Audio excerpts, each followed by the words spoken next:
Selamat datang di channel Pemuja Malam. Jangan lupa like, share, and subscribe ya. Terima kasih.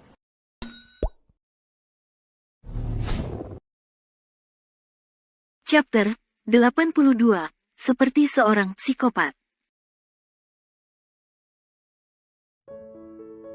Baiklah Pak, masuk akal juga. Aku akan telepon ibu sekarang. Adam segera mengeluarkan handphone dari dalam sakunya. Halo ibu. Ya nak Adam, apa sudah ada kabar dari Jenar? Belum bu, kami sudah menemukan mobil yang membawanya tetapi Jenar tidak ada. Ibu mohon jangan pantang menyerah nak. Itu pasti bu, oh ya bu, saya mau tanya, apakah orang tua Bagas punya rumah di daerah Bogor?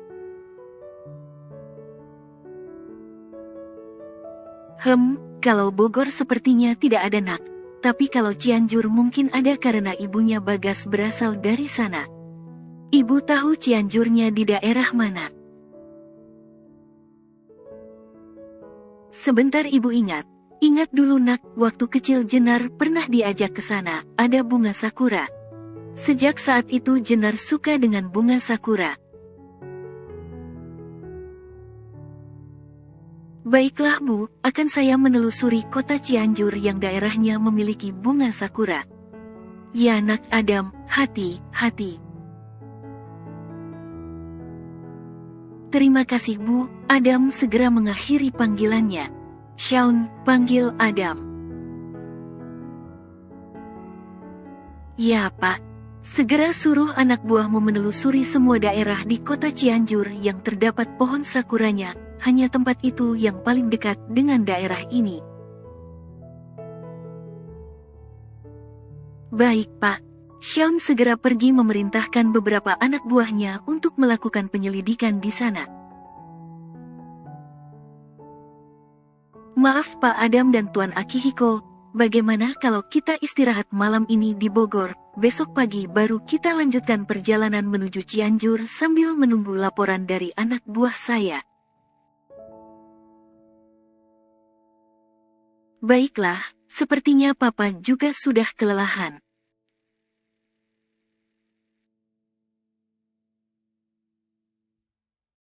Neng, makan dulu atuh. Jenar membuka matanya perlahan. Ibu siapa? Saya yang jaga rumah ini Neng, panggil saya Big Yeyen. Maaf Big, saya tidak lapar. Tapi makan dikit atuh, kasihan bayinya, ucap Big Yeyen. Saya senang Neng, akhirnya dan Bagas menikah dan mau punya anak. Menikah, saya dengan Bagas, jangan sembarangan ya Big, saya ini sudah punya suami dan ini bayi saya dengan suami saya. Loh, Neng ini bukan istrinya dan Bagas. Bukan Big, jawab Jenar terisak. Big tolong saya Big, baru saja Jenar akan minta tolong tiba-tiba. Big Yeyen, keluar, perintah Bagas. Maaf Den, cepat keluar. Baik Den, ucap Big Yeyen sambil keluar ruangan. Dan kamu, tunjuk Bagas ke Jenar. Jangan macam jika ingin bayimu selamat, kau adalah milikku Jenar.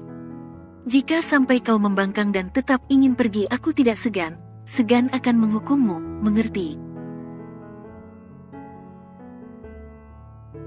Jenar hanya mengangguk. Bagas kembali menutup pintu dan meninggalkan Jenar sendirian. Ya Tuhan, tolonglah hambamu ini, selamatkan aku dan anakku, doa Jenar. Ia kembali menangis hingga sampai tertidur karena kelelahan. Keesokan paginya Jenar dibangunkan dengan cahaya matahari yang masuk karena tirai jendela yang terbuka. Pagi, kamu sudah bangun? Jenar hanya terdiam.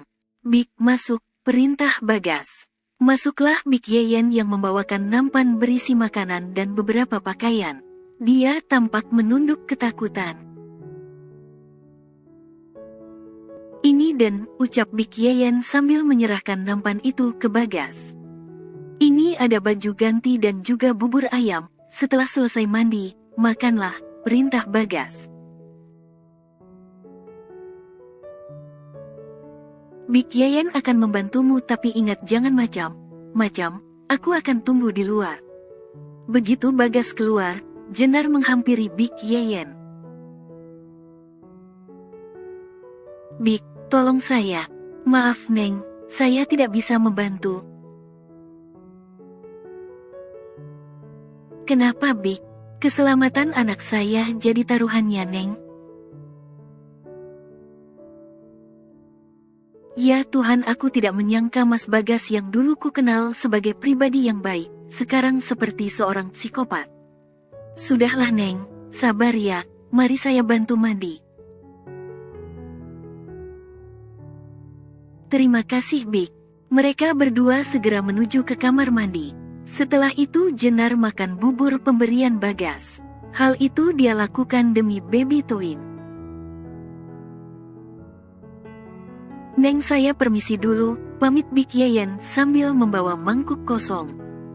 Bik, tunggu dulu, tolong pertimbangkan lagi Bik, kasihan saya, kasihan bayi dan juga keluarga saya, ucap Jenar memohon. Kita sama perempuan Bibik pasti tahu rasanya dipisahkan dengan orang yang kita cintai. Maaf Neng, ucap Bik Yeyen menunduk sambil meninggalkan Jenar sendiri. Jenar tidak berputus asa, dia akan membujuk terus-menerus agar Bik Yeyen mau membantunya keluar. Hanya ia satunya orang yang dapat menolongnya. Jenar memandang ke arah jendela, melihat pemandangan untuk membuang rasa bosan. Aku sepertinya tidak asing dengan tempat ini adalah rumah Bude Tarjo. Iya betul, aku masih ingat dengan pohon beringin tua itu, karena aku pernah bermain di sana. Dan juga pohon sakura itu, ternyata aku dibawa ke Cianjur. Setelah melihat pemandangan di luar, Jenar kembali merebahkan tubuhnya di atas tempat tidur dan tak lama kemudian terlelap. Tubuhnya terasa sangat letih, apalagi kandungannya yang lebih besar dibandingkan kehamilan normal. Entah sudah berapa lama ia tertidur, tiba-tiba ada yang mengguncang tubuhnya. Neng, bangun Neng, Jenar membuka matanya. Bik Yeyen, kenapa Bik? Ini Neng, handphone saya. Mungkin Neng Jenar mau menelepon keluarganya, ucap Bik Yeyen sambil menyerahkan handphone miliknya.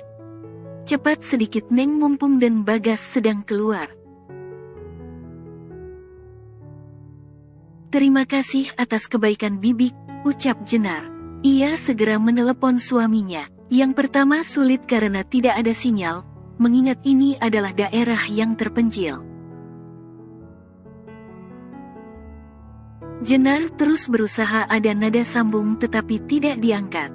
Cepat angkat sayang, gumam Jenar. Neng, sepertinya dan Bagas sudah pulang. Dari mana Bibik tahu? Itu suara motornya, maaf ya Neng, saya harus keluar. Bik, tolong sebentar lagi, pinta Jenar. Maaf Neng, ucap Bik Yeyen sambil membawa kembali handphonenya dan segera keluar ruangan. Sementara itu di dalam mobil Adam terbangun dari tidurnya. Sudah sampai mana? 30 menit lagi kita sampai Pak. Kepalaku sedikit pusing, mungkin karena semalam aku tidak bisa tidur. Atau Bapak mau istirahat sebentar? Tidak usah, lanjutkan saja perjalanannya, perintah Adam. Aku akan telepon papa sebentar. Apakah sudah ada yang menjemputnya atau belum? Adam segera mengambil handphonenya. Dia memandang ke arah layar. Ada nomor telepon asing yang meneleponnya 2 kali. Shaun minggir sebentar. Baik pak, Shaun segera menepikan mobil. Coba kamu selidiki, nomor siapa ini, perintah Adam sambil menyerahkan handphonenya. Shaun dengan cepat dan cekatan segera melacak nomor telepon tersebut. Tidak membutuhkan waktu yang lama nomor itu langsung bisa terdeteksi. Nomor ini berasal dari kota Cianjur pak, tepatnya di desa Cimacan. Bisa jadi yang telepon tadi istriku Shaun, ucap Adam dengan nada menyesal. Kenapa tadi aku tertidur? Tiba ada panggilan masuk di handphone Shaun. Dia mengangkatnya dan terdiam mendengarkan penjelasan orang yang menghubunginya. Pak Adam, anak buah saya melihat Rose berada di desa Cimacan. Rose, tanya Adam. Baiklah Shaun, berarti tadi memang benar adalah telepon dari Jenar. Ayo kita segera ke sana. Perintahkan mereka untuk mengawasi gerak-geriknya. Jangan sampai lolos dan juga telepon pihak berwajib. Baik pak, Shaun segera mengemudikan mobil dengan kecepatan tinggi menuju desa Cimacan. Sayang, aku akan segera menjemputmu. Aku pastikan mereka tidak akan menyakitimu dan setelah ini aku akan selalu membuatmu bahagia. Janji Adam.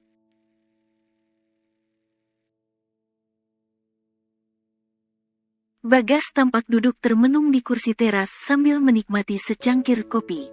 Ia tampak sedang berpikir sampai sebuah suara membuyarkan lamunannya. Oh, ternyata kamu bersembunyi di sini. Rose, Bagas tampak terkejut. Ia bangkit dari duduknya. Heran, kenapa aku bisa tahu kamu di sini? Ya, dari mana kamu tahu? Kamu lupa, siapa atasanku yang dulu, dia seorang psiko, mau tidak mau jalan pikiranku seperti dia.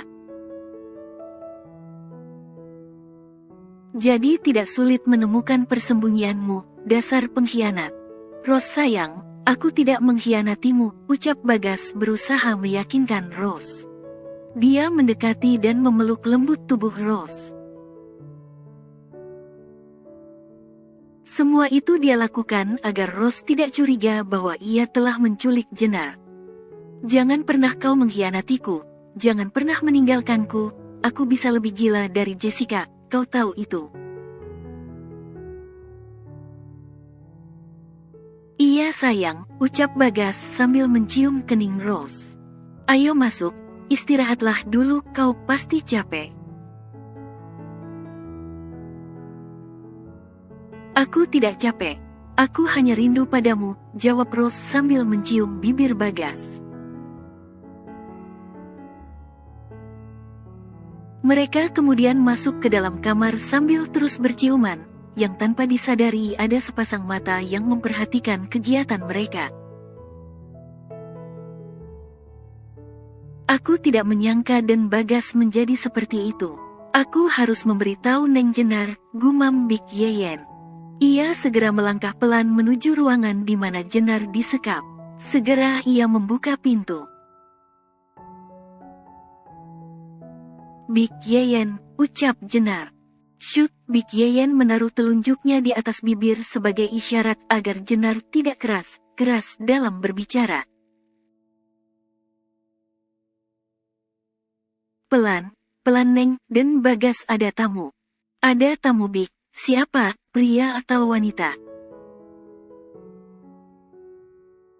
Wanita Neng, saya kurang tahu, baru kali ini saya melihatnya, wajahnya kayak orang luar, namanya juga Rose gitu. Rose, gumam Jenar. Di mana dia sekarang, Big?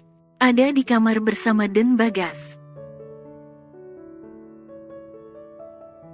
Di kamar. Iya, Neng, karena tadi mereka sempat bertengkar dan Den Bagas terlihat sedang meredam amarahnya. Mereka sedang di kamar, berarti ini saat yang tepat buat aku melarikan diri. Big Yayan pasti mau membantuku, batin Jenar. Big, tolong izinkan saya keluar dari sini.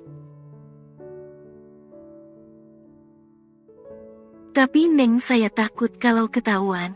Nggak akan, Big, mereka baru di kamar, pasti tidak akan tahu. Saya benar tidak berani. Tolonglah saya, Big. Apa Bibik tidak kasihan melihat kondisi saya yang dipisahkan dari suami dan keluarga saya? Tolonglah, Big, mohon Jenar dengan mata berkaca-kaca. Big Yayan yang melihat kondisi Jenar merasa iba. Baik, Neng, tapi Bibik mohon hati ya, jangan sampai ketahuan. Mereka berdua keluar dari ruangan. Lewat mana, Big? Dapur saja, nanti Neng Jenar bisa keluar lewat pintu belakang. Sementara itu di dalam kamar, tampak dua insan manusia yang tengah melakukan suatu hal yang panas layaknya suami istri. Setelah selesai dan terpuaskan, Ros menyandarkan kepalanya di bahu Bagas sambil tangannya memainkan rambut yang tumbuh di dada Bagas. Bagas, there is something I want to talk about our relationship. What do you mean? Aku ingin kita menikah. What? Menikah? Are you crazy? No, I am not. Kamu keberatan. Aku, ucap Bagas ragu. Ia harus berhati-hati dalam menjawab, takut Ros kalap seperti tadi. I am pregnant, Bagas. What? No, I don't believe it. Ini bayimu, our baby, buah cinta kita. Bagas terdiam untuk sesaat, ia bingung harus menjawab apa, semua ini di luar rencananya. Ia hanya ingin menikahi satu perempuan saja, yaitu Jenar, sampai ia rela merawat anak yang dikandung Jenar walaupun itu bukan darah dagingnya. Ros, kamu lupa bahwa kamu sekarang DPO. Tidak, aku tidak lupa. Bukan hanya aku, tapi kita DPO, Bagas. Oleh sebab itu setelah kita menikah, aku ingin pergi jauh dari sini. Bagaimana cara kita menikah? Aku punya teman yang bisa mengurus semua itu, termasuk kepergian kita ke luar negeri. Aku tidak bisa, Ros. Aku belum siap meninggalkan orang tuaku, meninggalkan semua yang kumiliki di sini. Meninggalkan Jenar, wanita busuk itu maksudmu? Bersambung.